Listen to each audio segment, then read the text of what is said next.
সাফা হয়ে যাবে।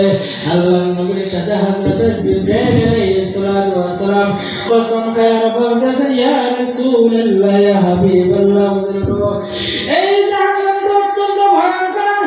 এই জাহান্নাম থেকে যদি জাহান্নামের জিন্দুর থেকে একটা ছোট্ট পরিমাণ একটা জিন্দুরের টুকরা কিনো একটি পাহাড়ের উপর রাখা হয়, পাহাড় জ্বলিয়া পুড়িয়া জমিনে যে সাতটা সদর সাতটা তলকা আছে, সাতটা সদর সাতটা তলকার নিচে চলিয়া যাবে। আমার প্রিয় ভাইরা বন্ধুরা, এই জাহান্নামের আযাব আমরা সহ্য করতে পারবো না, এই জাহান্নামের আযাব সহ্য করা যাবে না।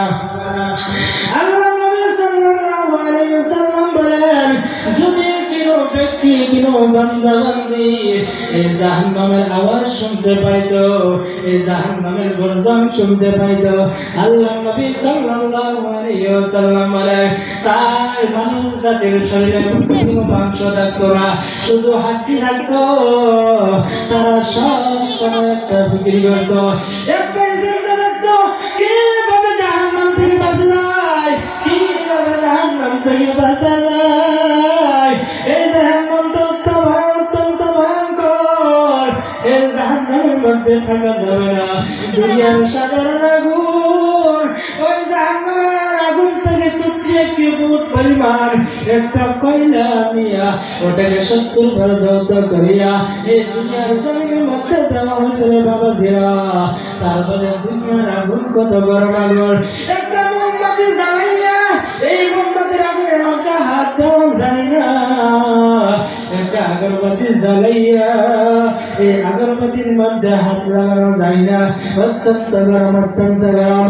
তাহলে আমার ভাইরা বন্ধুরা, রাত থেকে 1000 কোটি গুণ গরম হলো জাহান্নামের আগুন। সেই আগুনের মধ্যে কেমনে আমরা থাকবো?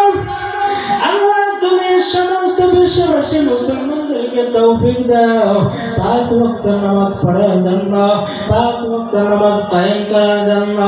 আমার প্রিয় ভাইরা বন্ধুরা, এই নামাজকে কায়েম করতে যাইয়া কত সাহাবায়ে কিরাম কষ্ট পেয়েছেন, কত সাহাবায়ে কিরাম মুজাহাদা করেছেন, কত সাহাবায়ে কিরাম জিহাদ করেছেন। আমার প্রিয় ভাইরা বন্ধুরা, এই নামাজকে কায়েম করতে যাইয়া আপনার আমার নবী জনাবে মুহাম্মদুর রাসূলুল্লাহ সাল্লাল্লাহু আলাইহি ওয়াসাল্লাম তাইফের ময়দানে যাইয়া রক্ত ঝরাইছেন এই নামাজকে কায়েম করার জন্য। কত সাহাবায়ে কিরাম রাসূলুল্লাহ আলাইহি ওয়াসাল্লাম এই নামাজকে কায়েম করার জন্য, এই দ্বীনকে প্রতিষ্ঠিত করার জন্য কত সাহাবায়ে কিরাম সে পাথরকে দিন বানাইছেন, কত সাহাবায়ে কিরাম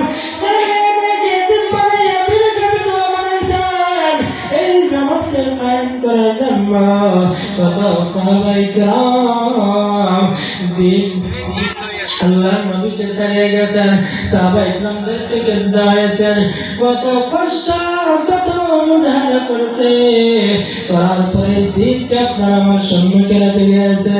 আজকে এই দিন যদি আপনার আমার সম্মুখে থেকে মিটে যায়, কারণ কিয়ামতের দিন আমাদেরকে আল্লাহ তাআলার সম্মুখে জবাব দিতে হবে।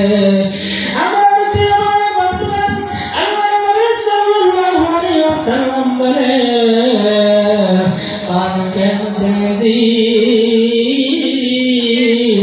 নামাজের কেরালা হবে। আল্লাহ বান্দারা তোমরা দিনের মধ্যে কিসের জন্য নামাজ পড়ো নাই? আল্লাহ